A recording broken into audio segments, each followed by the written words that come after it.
ઓમ શાંતિ. ગુરુ પૂર્ણિમાની તમને બધાને હાર્દિક શુભકામનાઓ. આજે વિશેષ ગુરુ પૂર્ણિમા છે, તો આપણે એવી એક પ્રેરણાત્મક વાર્તા સાંભળીશું જે એક ગુરુ અને બે ચેલાની છે. ગુરુ જે છે, કહેવાય છે કે હંમેશા શિષ્યોને માર્ગ પ્રદર્શન કરે છે. એ આ વાર્તા પરથી, આ પ્રેરણાત્મક પ્રસંગ પરથી આપણને શીખવા મળે છે. એક ગામ હતું જ્યાં એક ગુરુ પોતાના બે શિષ્યો સાથે રહેતા હોય છે. પણ કહેવાય છે ને કે સાધુ તો ચલતા ભલા. થોડાક દિવસ થાય એટલે પાછા એ બીજા ગામમાં જાય, પાછા ત્રીજા ગામમાં જાય. હંમેશ માટે એ ગામમાં નથી રહેતા. હા, એ ગામમાં એમનો આશ્રમ છે, પરંતુ એ જુદી જુદી જગ્યાએ જઈ અને લોકોને પ્રભુ પ્રત્યે વાળવાનો, પરમાત્માનો સંદેશ આપવાનું કામ કરતા હોય છે. હવે એકવાર આ ગુરુ પોતાના બંને ચેલા સાથે એક રાજ્યમાં જાય છે અને એ રાજ્યમાં જોવે છે તો બધી જ મીઠાઈ 2 પૈસામાં મળતી હોય છે. બધું જ 2 પૈસામાં. જેને આપણે કહીએ ને કે અંધેરી નગરી ગંડો રાજા, ટકે શેર ભાજી ટકે શેર ખાજા, એના જેવી હાલત. બધી જ વસ્તુ જે પણ લો 2 પૈસા. સોનું લો તો પણ 2 પૈસા, શાકભાજી લો તો પણ 2 પૈસા, મીઠાઈ લો તો પણ 2 પૈસા. આ લોકોને તો બહુ નવાઈ લાગી. હવે આ તો સંન્યાસી છે, આમને સોનાનો કે એના કશાનો તો મોહ નથી, પરંતુ જે શિષ્યો છે એમને અહીંયા મીઠાઈ ખાવાની બહુ મજા આવે છે. કારણ કે 2 પૈસામાં મીઠાઈ એટલે બહુ સસ્તી. એમને જ્યારે જે ઈચ્છા થાય એ શિષ્યો ખાય છે. ખૂબ મજા આવે છે એમને. હવે થોડોક સમય થાય છે અને ગુરુ કહે છે કે હવે આપણે આ રાજ્ય છોડી અને બીજી જગ્યાએ જવાનું છે. પેલા ચેલા કહે છે કે ગુરુજી, અહીંયા જ આપણે ના રહી શકીએ રોજ માટે? કેટલી સરસ સરસ મીઠાઈઓ 2 પૈસામાં મળે છે, અને આવું તો આપણે ક્યાંય નથી જોયું. આટલી બધી જેને કહેવાય કે વેરાયટી, બધી વિવિધતા વાળી મીઠાઈ ક્યાંય આપણને ખાવા નથી મળી. અહીંયા કેટલું સરસ છે, આપણે રોજ માટે અહીંયા જ રહી જઈએ તો. પેલા ગુરુ કહે છે કે જો બેટા, રોજ માટે આવા રાજ્યમાં ના રહેવાય. જે રાજ્યનો રાજા ન્યાય સંગત ના ચાલી શકતો હોય, એ રાજ્યમાં કોઈ સલામતી ના હોય.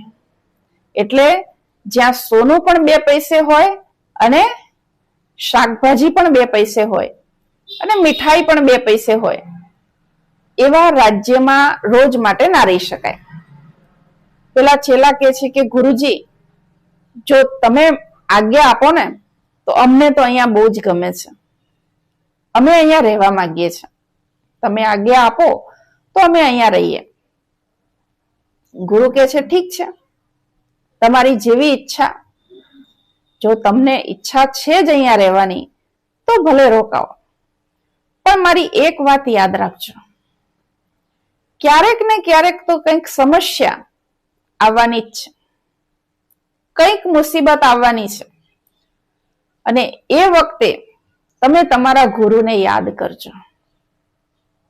હું ચોક્કસ તમને મદદ કરવા આવીશ. પેલા શિષ્યો કે છે ઠીક છે ગુરુજી.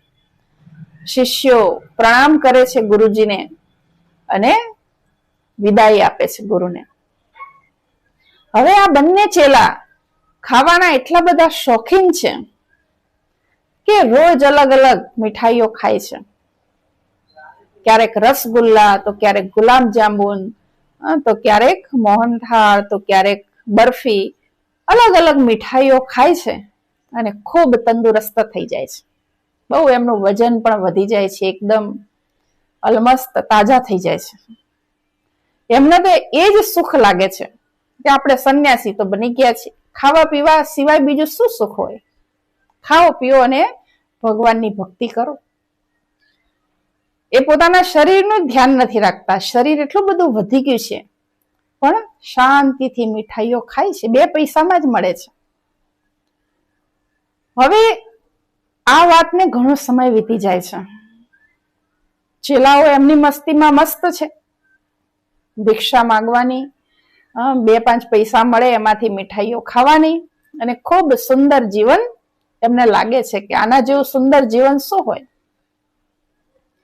હવે થાય છે એવું કે રાજાના રાજ્યમાં, આ જે રાજ્યમાં ચેલાઓ રહે છે એ રાજ્યમાં એક ફરિયાદી આવે છે રાજા પાસે, અને ફરિયાદી કહે છે કે મહારાજ, મારે એક ફરિયાદ નોંધાવી છે, હું એક ફરિયાદ લઈને આવ્યો છું.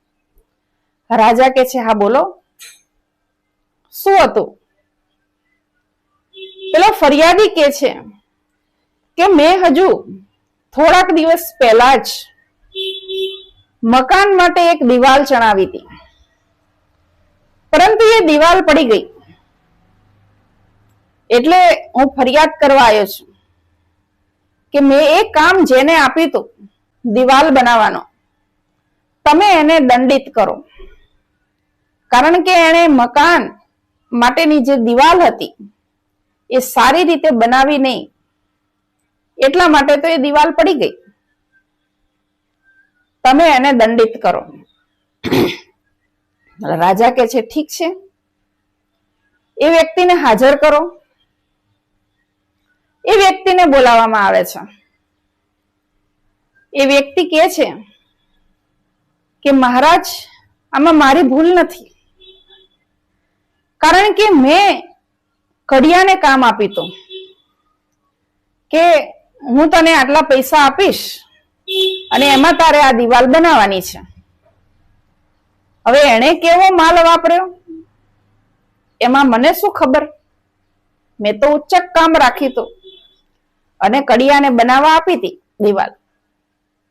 તો મારો વાંક નથી મહારાજ, કડિયાનો વાંક છે. રાજાએ આદેશ કર્યો, કડિયાને બોલાવવામાં આવે. કડિયાને હાજર કરવામાં આવ્યો. કડિયો આવે છે અને કહે છે કે મહારાજ, મેં 2 મજૂર રાખ્યા હતા અને મજૂરે દિવાલ ચણી હતી. મેં તો સારો માલ જ આપ્યો હતો, હવે મજૂરે શું ગોટાળો કર્યો એ મને ખબર નથી. તમે મજૂરને દંડ આપો.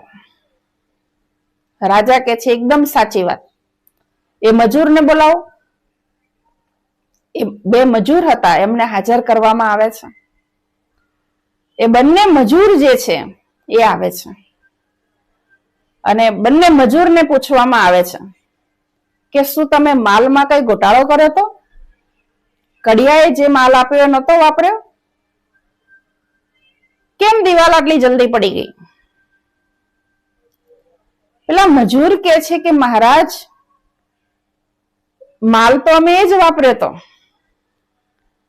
પણ માલમાં જે છે ને પાણી નાખવા વાળો જે હતો ને એને થોડું પાણી વધારે નાખી દીધું હતું, એટલે માલ થોડો ઢીલો બન્યો હતો અને દિવાલ થોડી કાચી રહી ગઈ.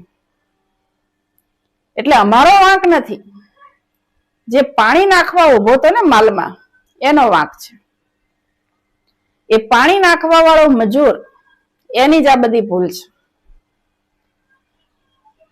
રાજા તો કે છે ભલે એને બોલાવો, જેનો વાંક હશે એને દંડ તો મળવાનો જ છે. એ વ્યક્તિને બોલાવવામાં આવે છે, પાણી નાખવા વાળાને, કે તે શું કર્યું તું? આ દિવાલ માટેનો જ્યારે માલ બનતો હતો ત્યારે તે એમાં વધારે પાણી નાખ્યું હતું? પેલો વ્યક્તિ કહે છે કે મહારાજ એમાં મારો વાંક નથી. તો રાજા કહે છે કોનો વાંક છે? એ કહે છે કે એ સમયે જ્યારે હું પાણી નાખતો હતો ને ત્યારે 2 સંન્યાસી ત્યાંથી નીકળ્યા હતા. અને સંન્યાસી જે છે ને બહુ જ તાજા મજા હતા, બહુ અલમસ્ત. હવે એમને જોવામાં મારું ધ્યાન ગયું એટલે પાણી થોડું વધારે નખાઈ ગયું. રાજા કે છે એવું છે? કયા 2 સંન્યાસી નીકળ્યા હતા? એમને બોલાવો. જ્યારે પાણી નંખાતું હતું ત્યારે એ લોકોએ શું કરવા નીકળવું જોઈએ? બોલાવો એ લોકોને. હવે એમને બોલાવવામાં આવે છે, જે આ 2 ચેલા છે.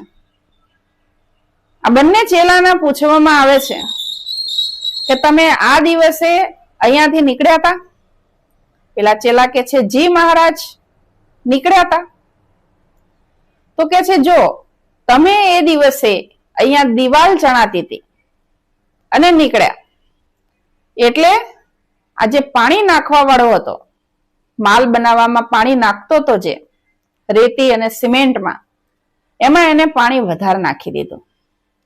અને પાણી વધારે નાખી દીધું એટલે માલ કાચો બન્યો. અને માલ કાચો બન્યો એટલે આ દિવાલ જલ્દી પડી ગઈ. એટલે આમાં તમારો જ દોષ છે. હવે તમને યોગ્ય સજા મળશે. પેલા ચેલાઓ તો વિચારમાં પડી જાય છે કે આપણે તો ખાલી રસ્તીથી નીકળ્યા હતા, એમાં આપણો શું વાંક? એ કશું બોલી નથી શકતા કે મહારાજ અમે તો કશું જ નથી કર્યું, અમે તો ખાલી પસાર થયા હતા, અહીંથી નીકળ્યા હતા. પેલા રાજા કે છે એવું કઈ ના ચાલે. હવે રાજાની આગળ બધા લાચાર છે, કોઈ કશું નથી કહી શકતો. પેલા બંને ચેલાઓને સજા નક્કી કરવામાં આવે છે કે આ બંનેને પરમ દિવસે ફાંસીના માંચડે ચડાવી દેવામાં આવશે. 2 દિવસ પછી ફાંસી આપવામાં આવશે. પેલા ચેલા તો ખૂબ રડે છે, કગરે છે કે મહારાજ આમાં અમારો શું વાંક? તમે આટલી મોટી સજા અમને કેવી રીતે આપી શકો? પરંતુ રાજા તો કશું જ નથી સાંભળતો.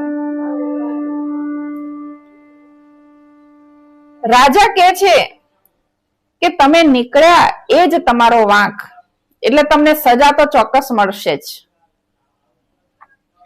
હવે સજા નક્કી થઈ ગઈ. ચેલાઓનું કંઈ ચાલી શકે એમ નથી.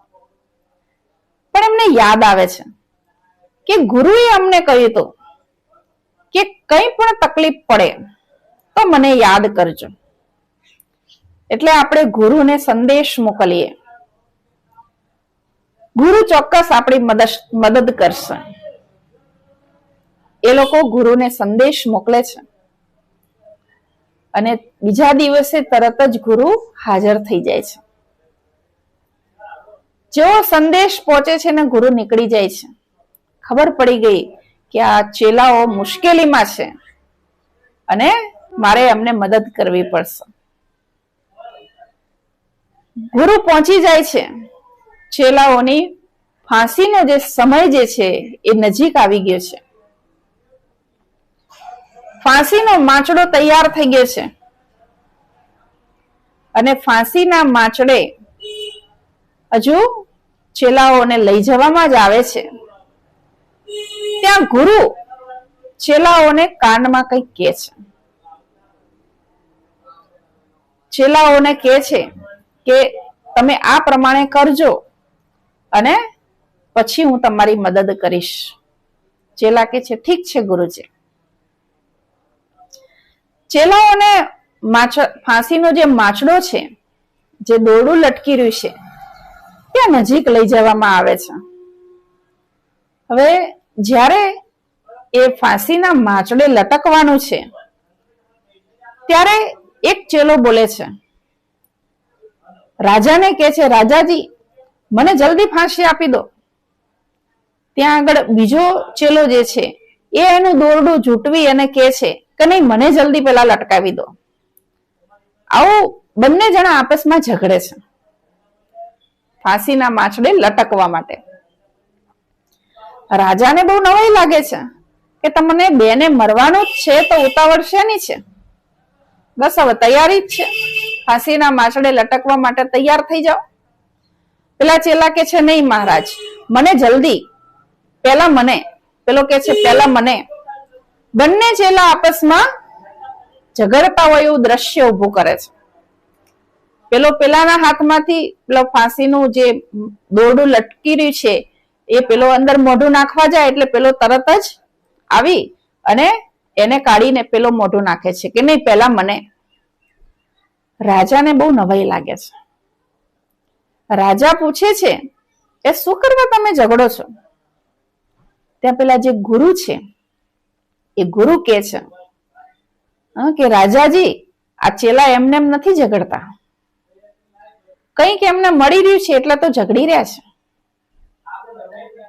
રાજાને નવાઈ લાગે છે કે મરવાના છે શું મળી રહ્યું છે? એટલે ગુરુને પૂછે છે કે શું મળી રહ્યું છે એમને? એટલે ગુરુ કે છે કે રાજાજી, અત્યારે એવું મુહૂર્ત ચાલી રહ્યું છે કે અત્યારે જે પણ ફાંસીના માછડે લટકે એ સીધું સ્વર્ગમાં જાય. રાજા કે છે એવું છે? તો ગુરુ કે છે હા, અત્યારે જે ફાંસીના માછડે લટકે એ સીધા સ્વર્ગમાં જાય. અને એટલા માટે આ મુહૂર્ત જો જતું રહેશે ને પછી જે લટકશે એ સ્વર્ગમાં નહીં જાય. એટલે આ લોકો ઝઘડી રહ્યા છે. એટલે તમે જલ્દી જલ્દી અમને ફાંસી આપી દો. પેલો રાજા કે છે કે હું મૂર્ખ છું તો એમને લટકવા દઈશ?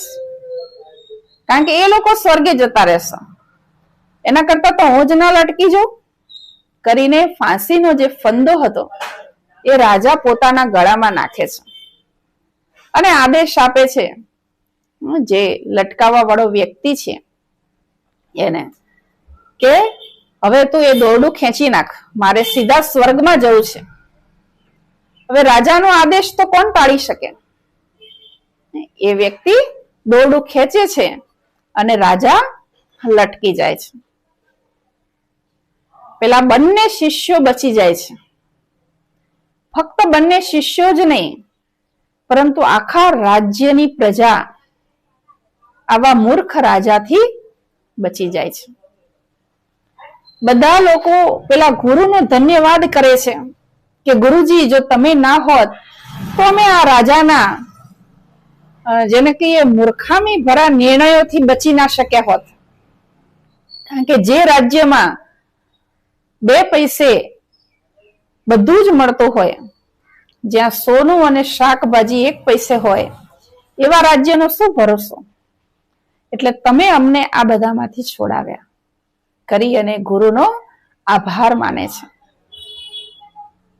આ વાર્તા પરથી આપણને કંઈક વિશેષ પ્રેરણા મળે છે કે ગુરુ જે છે એ હંમેશા શિષ્યોને મદદ કરતા હોય છે. પરંતુ અહીંયા ગુરુનું જ્ઞાન એ ફક્ત શિષ્યોને જ નહીં પરંતુ આખા રાજ્યને મદદરૂપ થયું. કારણ કે જ્યાં રાજામાં જ વિવેકશીલતા ન હોય, રાજા જ જો બુદ્ધિહીન હોય તો એ પ્રજાનું શું થાય? તો વિશેષ આપણને આજના દિવસે ગુરુ પાસેથી કંઈક શીખવા મળે છે. ગુરુનું જે જ્ઞાન છે એ સર્વોપરી છે. એટલા માટે તો કહેવાય છે ગુરુ ગોવિંદ દોનો ખડે કાહે લાગુ પાય, બલિહારી ગુરુ આપકી જો ગોવિંદ દિયો મિલાય. આ વાર્તા પરથી તમને બધાને પણ ચોક્કસ કંઈક પ્રેરણા મળી હશે. શું પ્રેરણા મળી જરૂરથી જણાવજો. ઓમ શાંતિ.